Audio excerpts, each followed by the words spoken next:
Hello guys, good afternoon. Welcome to my channel. Guys, bibigyan ko lang kayo ng idea kung magkano nga ba umabot ang isang plot kung nandito kayo sa Middle East, kung magkano aabutin ang gastos ng isang plot. Bibigyan ko kayo ng idea. Sa ngayon po, nandito po ako sa Sharjah, UAE. Okay po. Meron po akong sariling plot. Okay. Ang plot is malapit doon sa dati kong trabaho dito sa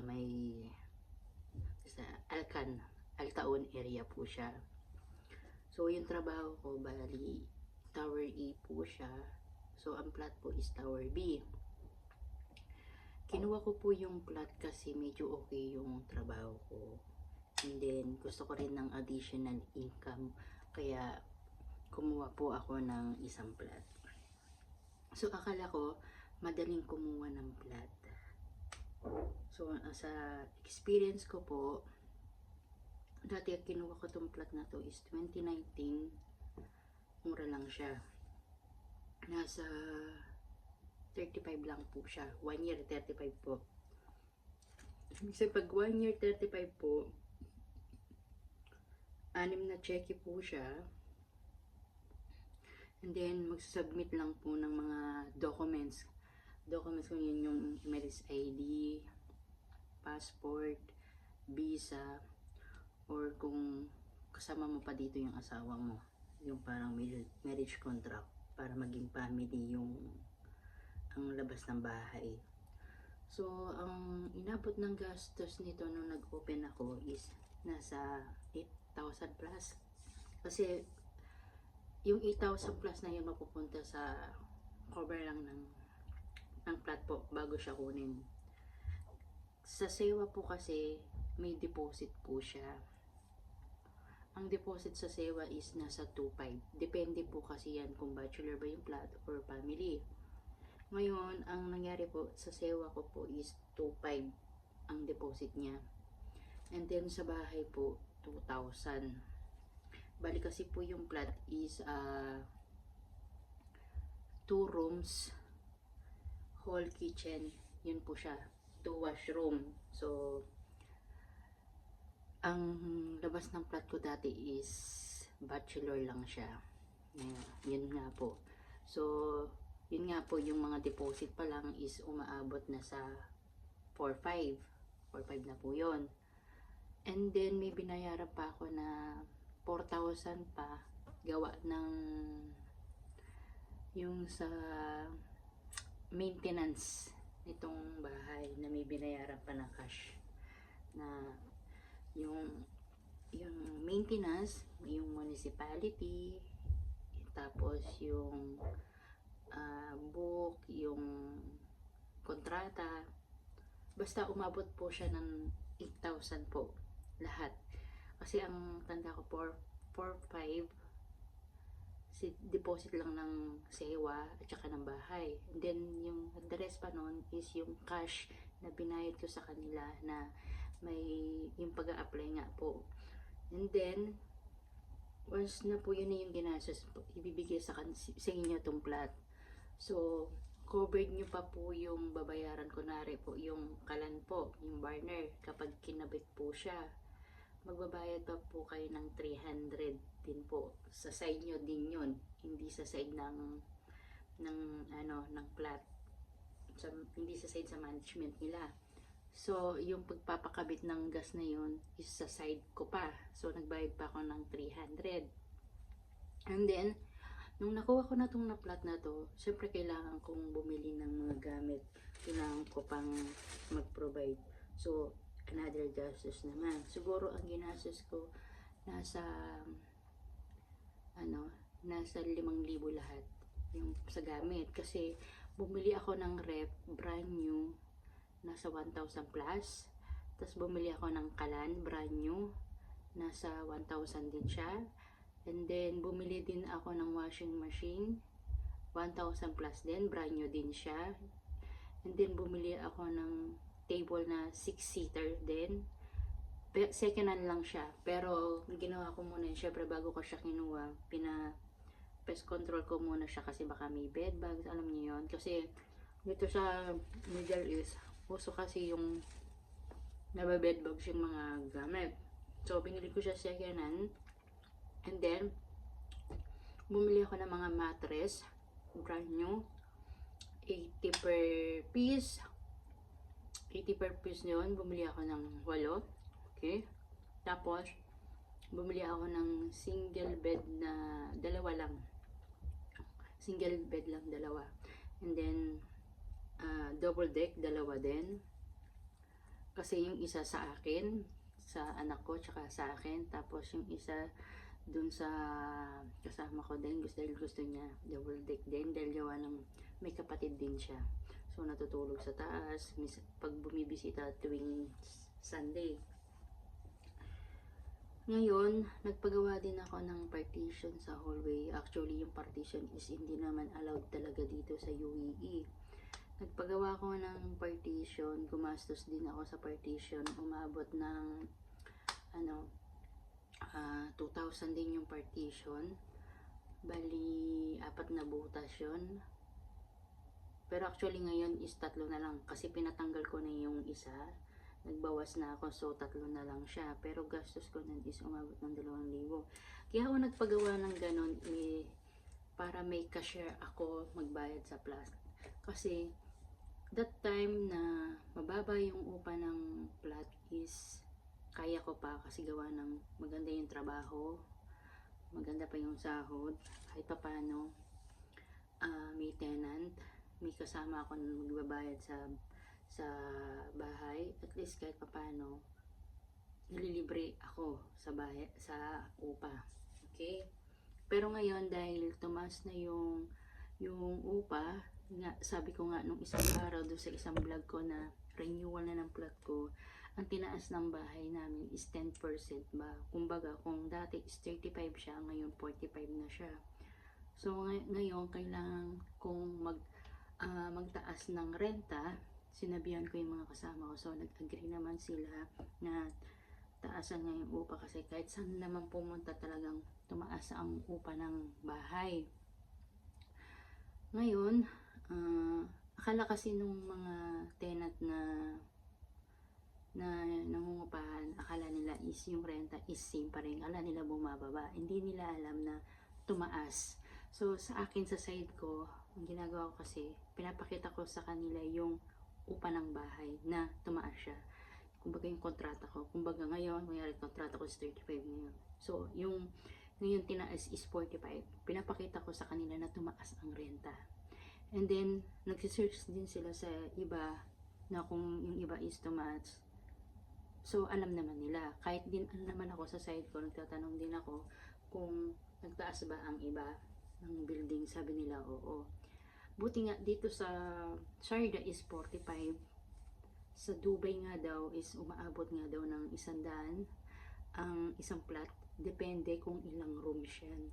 At depende kasi sa area, sa location. Pero sa akin kaya 45 kasi itong building na to, puro Arabic ang nakatira. Arabic at saka mga Indian. So ilan lang ang Pilipino rito. Wala hindi siya mix na may kasamang Patan, Pakistani, or yung mga itim na Nigerian, Nepali, or ganito. Hindi siya mix. Kumbaga, yung building is napaka-strictly siya. Ano lang, limit lang yung mga taong nangungupahan. Hindi sila basta-basta tumatanggap ng ibang lahi iba. Pero sa akin, sa side ko, hindi siya business. Kumbaga, syempre, kung ang monthly nito or every 2 months nito pumapalo na siya ng 6,000 dirhams, then ang sahod ko lang is nasa 3,500. Syempre, wala na matitira sa akin, di ba? Kung ako lang ang magbabayad. So, naghanap din ako ng mga cashier. So, eto nga, meron na akong cashier. So, sila na yung nagiging kagabay ko sa pagbayad ng plat na to. Hindi yung porket kumuha ka ng plat is ganito, ganyan. Alam niyo yun, kaya kami kumuha ng plat is para, alam niyo, kasi may mga ibang plat na sakto ka lang na sakto ka lang nakatayo, sakto ka lang nakatulog, yung napakaliit. So, yun lang, kung saan ka tumayo, doon na lang. So, sa amin dito, maluwang, lahat na occupied nila. Okay? Para sa side ko kasi lahat, yung mga gamit na hindi naman ginagamit, tinatanggal namin. Para at least may space kami na pwedeng tambayan, pwedeng ilagay sa ganito. Kunwari, gusto nila magpa-cargo. Yun. So, may space. Kumbaga, hindi ako nag-iimbak ng mga gamit na hindi ginagamit ba. Kasi may mga ibang plat na gano'n na hindi na nga ginagamit, iniimbak nila. So, nakakasikip sa bahay. Pero sa side ko, hindi, ayoko ng gano'n. And then, tahimik din sa plat. Kasi may ibang plat din na maingay, ina-allowed niya sila ng ganito, so mix ganon. Pero dito sa akin, lahat is babae. Minsan din may lalaki, depende sa attitude ng lalaki. Kung okay ba siya, kung polite ba siya, kung hindi siya toxic, parang ganon. So, kinikilatis naman namin. So, sa gustong kumuha ng plat,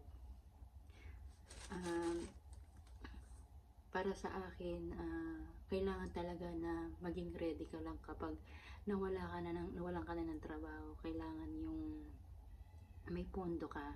Kung mawawalan ka man ng trabaho, tapos may pondo ka, at least kahit pa paano, diba, may pang-cover ka sa bahay.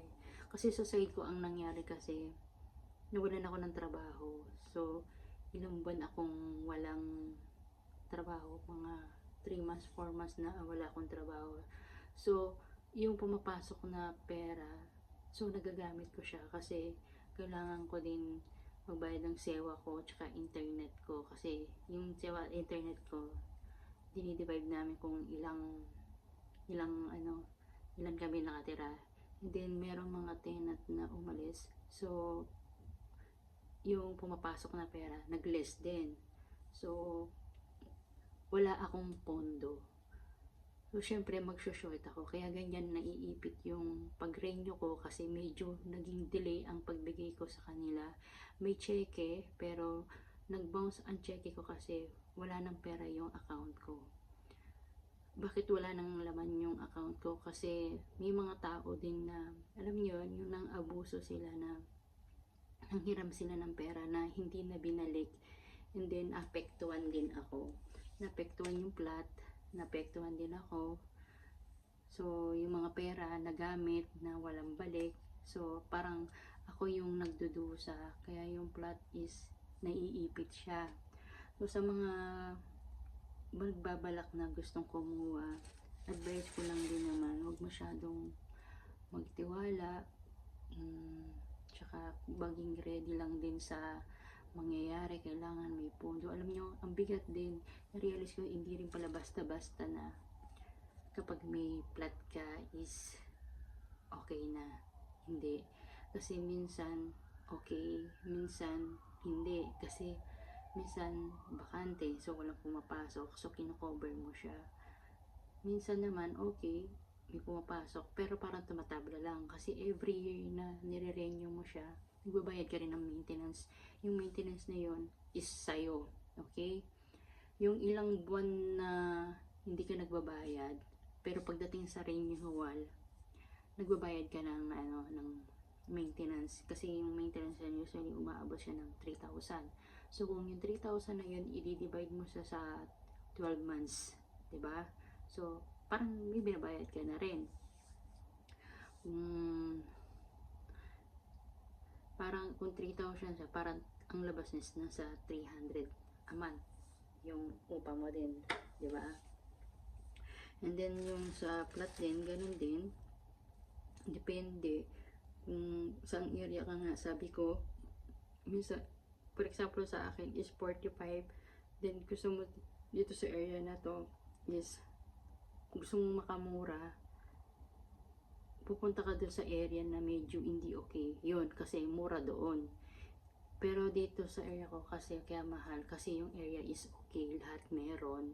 And then hindi crowded, and tsaka malayo sa mga, alam mo yung parang squatter yung dating. Yun, malayo sa ganon.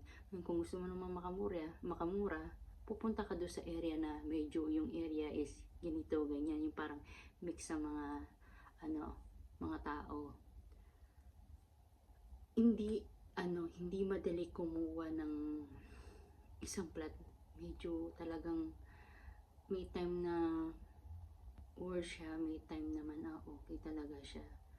Pero alam ko sa mga gusto nagbabalak na kumuha, pag-isipan nyo kasi unang sa lahat kailangan may tenant kayo na yung dapat ang tenant is magtatagal talaga sa'yo. And then, alam mo, bago siya umalis, kailangan may kapalit na siya. If wala siyang kapalit, i-cover mo yun. Yung aalis na yun kasi kung magsha-short yung bigayan ng mga upa, then magsha-short, ikaw ang magsha-shoulder nun para mabuo yun, makumpleto yung bayad nun. Sa ngayon, wala pa rin akong update sa plot ko kasi gawa ng kailangan ko daw bayaran yung pool ng bayad ng bahay. So, hindi siya ganun kadali. Medyo nahihirapan din ako kasi nga, sabi ko nga, wala akong trabaho. Nandito ako. Ngayon, ang sitwasyon ko, kung residence ako ngayon, kasi ayoko nga umuwi ng Pilipinas. Kasi pag umuwi ako ng Pilipinas, mas lalo akong mahihirapan kasi walang trabaho sa Pilipinas. Hindi ko alam kung saan ako mag-uumpisa.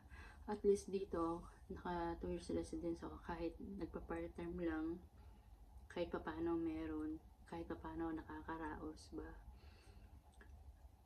Kaya ayokong sumuko din na basta-basta porket nawala na lahat sa side ko, nawalan ka na ng trabaho, nawalan ka ng kaibigan, nawalan ka na ng pera, susuko ka na at uuwi ka na lang. So sa side ko, ayoko. Gusto ko pa na mag last chance, sumubok na magkaroon ng trabaho para maging okay lahat. At ayoko rin kasing umalis na basta-basta rin, lalo na may utang ako dito sa plot na yon dito. So ayoko naman ng ganun kasi sabi nga nila, pag ganyan na umiiwas ka is may karma, sabi nga nila. So sabi ko, total naka 2 years residence ako, tsatsagayin ko na napaghahanap ng trabaho at siguro naman makakahanap ako. So advice ko lang dun sa mga na kung kukuha man kayo ng plot, dapat talaga maging ready at may pondo kayo. And then dapat kumuha kayo sa mga area na yung hindi mahal, yung afford lang ba. Ayahin nyo na kung maganda ba yung plot or kasi actually kahit pangit ang plot, nasa tao lang yung kung paano mo siya ayusin, kung paano mo siya lilinisin, kung nasa sayo lang yung kung paano mo siya papagandahin. Wala yun sa kung gaano ba kaganda, kamahal. Hindi. Kahit mura pa yan, nasa sayo kung paano mo siya papagandahin or paano mo siya ayusin at linisin. Anin mo naman yung napakamahal ng plot tapos hindi mo naman siya alam na linisin, hindi mo alam na ayusin. Alam niyo yun, nasasabi siyang mahal siya, tapos di ba papasok sila, napaka dugyot, alam niyo yun. Di ba yung mura, tapos yung bubuksan nila yung plot na kunyari may bisitang papasok na, ay wow, ang ganda ng plot, ang ganda sa loob, malinis, ganyan. So, tapos tatanong nila, so, magkano upang mo dito? So, curious sila sa ganun, di ba? So, ngayon, yun nga, pinoproblema ko pa din hanggang ngayon. Kasi, medyo malaki nga, nagkaipit-ipit ako nga dito. Sana, ma-survive ko pa tong plot na to. Kasi, kung hindi ko siya ma-survive, baka yun, makancel na siya, tapos magkakaroon pa ako ng utang dito na dapat ko siyang bayaran din.